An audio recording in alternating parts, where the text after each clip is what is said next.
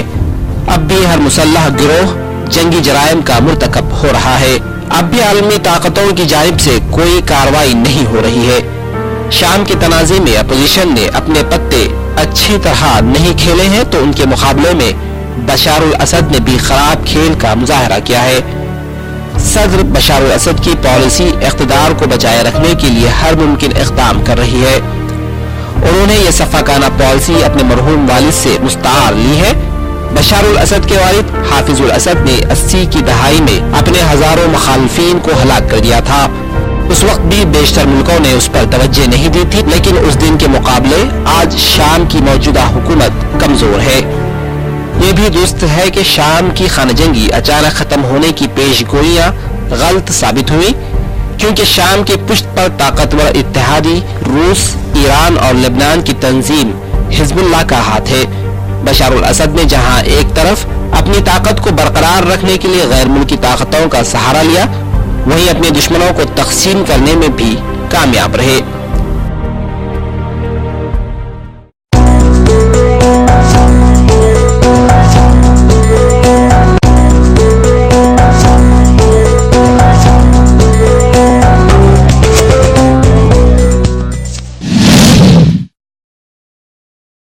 تو ناظرین، یہ تھی شام کے بدحالوں کی حالت زار. ہم یہاں بیٹھ کر ان بدحالوں کے لیے صرف دعا کر سکتے ہیں اور مالک حقیقی سے یہ التجا بھی کہ اللہ تعالی عالم اسلام کے حکمرانوں کو توفیق دے کہ وہ شامیوں کی مدد کے لیے حوصلہ کر سکے. آمین. خدا حافظ.